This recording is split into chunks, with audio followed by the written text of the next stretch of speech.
আজকে আমি আয়তলেখ অঙ্কন করা দেখাবো তোমাদেরকে। কিভাবে আয়তলেখ অঙ্কন করে। শুরুতেই আয়তলেখ অঙ্কনের জন্য প্রাথমিক অবস্থায় তোমার একটা সারণী অঙ্কন করতে হয়। সারণীতে কি কি প্রয়োজন হয়? সারণীতে আমার তিনটি ছকের প্রয়োজন হয়। শ্রেণীব্যাপ্তি, অবিচ্ছিন্ন শ্রেণীসীমা এবং গণসংখ্যা। শ্রেণীব্যাপ্তি, অবিচ্ছিন্ন শ্রেণীসীমা এবং গণসংখ্যা। শুরুতেই আমরা যদি দেখে নেই, আমি দিনাজপুর বোর্ড 2023-এর এসএসসি পরীক্ষা দিনাজপুর বোর্ড 2023-এর আমি একটি প্রশ্ন থেকে আয়তলেখ অঙ্কনটি করতে, একটি ছক থেকে আমি সেটা আয়তলেখ অঙ্কন করতেছি। এই ছক থেকে আমি আয়তলেখ অঙ্কন করতেছি। তো এই ছকে শুধুমাত্র শ্রেণীব্যাপ্তি এবং গণসংখ্যা দেওয়া আছে। তোমরা যখন আয়তলেখ অঙ্কন করবে তোমাদের তখন তিনটি ছক লাগবে: শ্রেণীব্যাপ্তি, অবিচ্ছিন্ন শ্রেণীসীমা এবং গণসংখ্যা। এই তিনটি ছক তোমাদের প্রয়োজন হবে। আমরা শ্রেণীব্যাপ্তি তো আমরা ওই যেহেতু আমার প্রশ্নের মধ্যে দেওয়া আছে আমি লিখে নিলাম, গণসংখ্যা দেওয়া আছে লিখে নিলাম।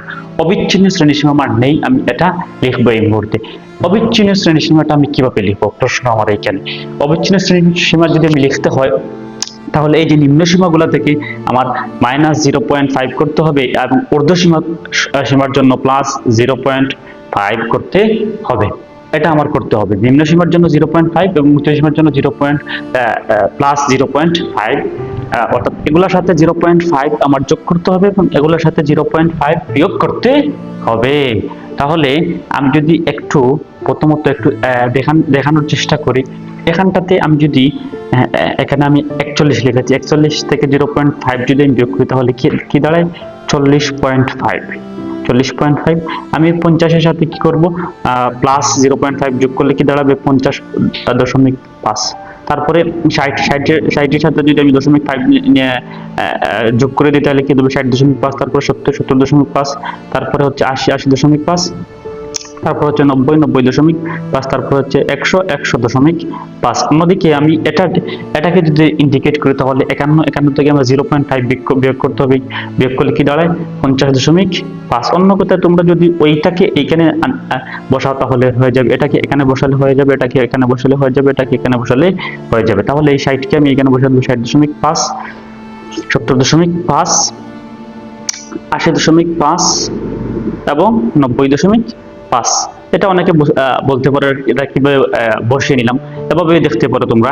এখানে লেখা আছে 61, আমি যদি 0.5 বিয়োগ করি তাহলে কি দাঁড়ায়? 60.5। এখানে লেখা আছে 71, আমি যদি 0.5 বিয়োগ করে নিই তাহলে কি দাঁড়ায়? 70.5। এটা আমার মূলত প্রথমত সারণী শেষ হয়ে গেল, সারণীর কাজটা আমার সমাপ্ত। এখন কি করব? এখন আমার এই গ্রাফের কাজ, এই ছক কাগজের কাজটা। এখন ছক কাগজের কাজটা কিভাবে করতে হয় তার আগে আমার ছক কাগজ যদি আমি দেখে নিই, আমি ছক কাগজে এখানে এই মুহূর্তে যখন তোমরা এরকম একটা ছক কাগজ হাতে পাবে বা তোমার ছক কাগজটা আঁকানোর চেষ্টা করবে তখন তোমরা একটা জিনিস ভালো মতো খেয়াল রাখবে। ছক কাগজের নিচে এবং বাম পাশে, নিচের দিকে একটা x অক্ষ বরাবর একটা লম্ব অঙ্কন করতে হবে, y অক্ষ বরাবর একটা আনুভূমিক বরাবর একটা রেখা অঙ্কন করতে হবে এবং উল্লম্ব বরাবর একটা রেখা অঙ্কন করতে হবে, নিচে এবং বামে। নিচে এবং বামে অনেকে ভুলবশত ডান পাশে উল্লম্ব বরাবর রেখাটি অঙ্কন করে, যার পরবর্তীতে যে ভুল হয়। কিন্তু নিচে এবং বামে তোমাদেরকে সেটা দিতে হবে। এবং আমাদের উভয়ের মিলবিন্দু সেটাকে আমরা বলবো মূলবিন্দু। সেটাকে আমরা অ ধরে নিয়েছি এবং আনুভূমিক বরাবর যে রেখাটি সেটাকে আমরা x ধরে নিয়েছি, এবং এদিকে আমি অবিচ্ছিন্ন শ্রেণীসীমা বসাবো এবং এদিকে আমি গণসংখ্যা বসাবো, যেটা আমরা ধরে নিয়েছি y অক্ষ বরাবর। y অক্ষ বরাবর। তোমরা এটা মনে রাখবে যে ছক কাগজে আমি x অক্ষ বরাবর একটা রেখা অঙ্কন করব এবং y অক্ষ বরাবর একটা রেখা অঙ্কন করব। x অক্ষ বরাবর আমি অবিচ্ছিন্ন শ্রেণীসীমা দিব এবং y অক্ষ বরাবর আমি দিব গণসংখ্যা। তাহলে আমি এটাকে একটু বিস্তারিতভাবে লিখতে পারি, এভাবে লিখে নিতে পারি। চাইলে সেটা স্ক্রিনশট দিয়ে তোমরা রেখে দাও, স্ক্রিনশট দিয়ে সেটা তোমরা একটু রেখে দাও। প্রথমত কি লেখা আছে? ছক কাগজে x অক্ষ বরাবর 1 গড় সমান 1 একক ধরে, অর্থাৎ এই যে একটা গড় দেখতে পাচ্ছি, প্রতি 1 গড়কে আমি 1 একক ধরে এবং শ্রেণীর এই অবিচ্ছিন্ন চলক নিয়ে এবং y অক্ষ বরাবর সেম 1 গড় সমান 1 একক ধরে গড়সংখ্যা নিয়ে আয়তলেখ অঙ্কন করা হলো। চাইলে এইখানে আরেকটা লাইন এড করতে পারো যে অকে মূল বিন্দু ধরে আয়তলেখ অঙ্কন করা হলো, অকে মূল বিন্দু ধরে। তাহলে আমরা এখন শুরু করতে পারি। প্রথমত আমরা এখানে কি দিয়ে শুরু করতে পারি? প্রথমত আমরা 40.5 এটা প্রথম করে লিখে নেব। এই যে প্রতিটা 5 গড়কে আমি আমার ইন্ডিকেট করব। এখানে আমি যেহেতু অ ধরতে পারি, আবার সেটাকে 0 ধরতে পারি। আমরা এখানে দিয়ে দিব 5, এখানে দিয়ে দেব 10, 10, তারপর হচ্ছে 15, 20, 25, 25, 30, 35, 40, 45, এরকম যত যত সম্ভব দেওয়া যায় আর কি। তারপরে আমরা কি দিতে পারি, তারপরে আমরা এইদিকে অবিচ্ছিন্ন শ্রেণীসীমা দেবো। অবিচ্ছিন্ন শ্রেণীসীমা যদি আমার দিতেই হয়, তাহলে প্রথমত আমার এই প্রথম ঘরে আমি কি দিব, প্রথম ঘরে দেবো 40.5, 40.5 দিলাম, 40.5। এই জায়গা থেকে আমি ভাঙ্গা টান দিয়ে দেবো, ভাঙ্গা টান। তারপরে আমি প্রতি 5 করে একটা অবিচ্ছিন্ন শ্রেণীসীমা দিয়ে দিব। এখানে যখন আমি 40.5 ধরবো, আমার নিম্ন সীমা থেকে আর কিছু ধরতে হবে না, এখন বাকি সব ঊর্ধ্বসীমাগুলো ধরবো। ঊর্ধ্বসীমা কত আছে, 50.5, 50.5, তারপরে কত আছে 60.5, তারপরে কত আছে 70.5, তারপরে কত আছে 80.5, তারপরে হচ্ছে 90.5, তারপরে কত 100.5। আমি এগুলা লিখে নিলাম। এখন আমি কি করতে হবে, এখন আমার যে কাজটি করতে হবে 40.5 এখানটাতে গণসংখ্যা কত দেওয়া আছে, 40.5 এখানটাতে গণসংখ্যা দেওয়া আছে 5। এই 5 গড়কে এখানে 1 2 3 এই যে 5 দেওয়া আছে, আমি এখানে একটা বিন্দু দিয়ে দেবো। তারপরে কত, তারপর হচ্ছে 7, অর্থাৎ 50.5 তো 7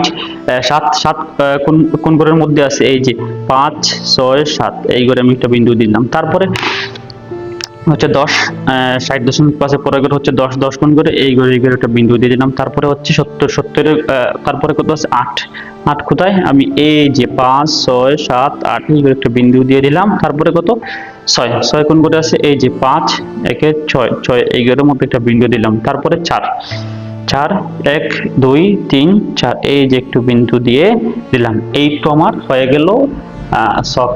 এখন আমি কি করব, এখন আমি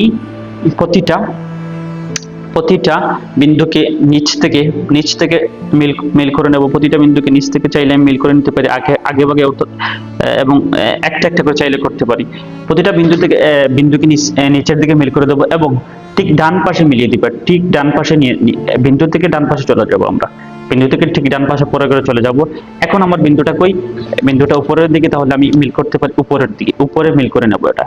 এটাকে উপরে মিল করে নিলাম। তারপরে আবার বিন্দু থেকে আমার কোথায় চলে যেতে হবে, আবার বিন্দু থেকে আমার ডান দিকে চলে যেতে হবে, ডান দিকে। আবার আমি কোথায় যেতে হবে, এখন উপরের দিকে যখন আমি বিন্দুতে চলে গেলাম, বিন্দু থেকে আবার কোথায় যেতে হবে, আবার ডান পাশে, বিন্দু থেকে আবার ডান পাশে। এখন বিন্দু কোথায় আছে, বিন্দু নিচের দিকে আছে, আমি নিচের দিকে আসলাম। এখন আবার কোথায় যেতে হবে, বিন্দু থেকে সবসময় ডান পাশে যেতে হবে, আবার ডান পাশে চলে গেলাম। আবার বিন্দুটা নিচের দিকে আছে, নিচের দিকে গেলাম। আবার বিন্দু থেকে আমি ডান পাশে চলে গেলাম, বিন্দু থেকে আবার ডান পাশে চলে গেলাম। আমরা বিন্দু থেকে আবার ডান পাশে যখন চলে গেলাম, আবার বিন্দুটা আছে নিচের দিকে চলে আসলাম। বিন্দু থেকে আবার কোথায় যেতে হবে, আমার বিন্দু থেকে আবার আমার ডান পাশে যেতে হবে। ডান পাশে গেলাম, তারপর তোমার কিছু নেই, তাহলে আমি সেটাকে নিচের দিকে মিল করতে পারি। এখন আমি কি করব, প্রতি বিন্দু থেকে একবারে নিচে মিল করে দেবো, প্রতি বিন্দু থেকে একবারে নিচের দিকে মিল করে দেবো, প্রতি বিন্দু থেকে একবারে নিচের দিকে মিল করে দেবো।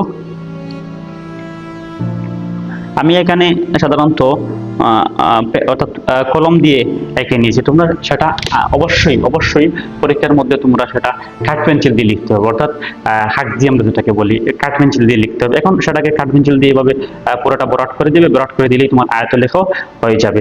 আশা করা যায় খুবই সহজে তোমরা বুঝে নিয়েছো। এরপরে যদি কোনো প্রশ্ন থাকে অবশ্যই কমেন্ট করে, আমি সেটা আনসার অবশ্যই দেবো। তাহলে আমার কি আয়তলেখ অঙ্কন করার জন্য কি লাগে, একটু যদি সামারি করি।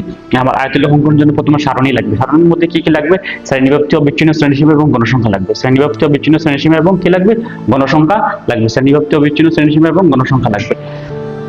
শ্রেণীব্যাপ্তি তো আমি প্রশ্নের মধ্যে পাবো এবং গণসংখ্যা প্রশ্নের মধ্যে পাবো, এবং অবিচ্ছিন্ন শ্রেণীসীমাটা আমরা এই যে এই নিয়মটার মধ্যে নিম্ন সীমা থেকে 0.5 এবং উচ্চ সীমার মধ্যে 0.5 যোগ করে নিলেই হোমওয়ার্ক হবে। এবং তারপরে আমার একটা গ্রাফ কাগজে যে বর্ণনা সেটা আমি এখানে লিখে দিয়েছি, একসাথে চাইলে স্ক্রিনশট মেরে নিতে পারো। তোমরা সাধারণত পরীক্ষার মধ্যে এই গ্রাফের এই সারণীর পরে এই বর্ণনাটা এখানে নিচের মধ্যে লিখে দিব, তারপরে এটা নিচের মধ্যে আরো একটু নিচে লিখে দিব। আশা করা যায় তোমরা এটা বুঝে নিয়েছো। চাইলে সেটা একসাথে একটা স্ক্রিনশট মেরে নিতে পারো। আশা করা যায় তোমাদের কাজে লাগবে। সবাই ভালো থাকো। কোনো প্রশ্ন থাকলে অবশ্যই কমেন্ট করো। আসসালামু আলাইকুম।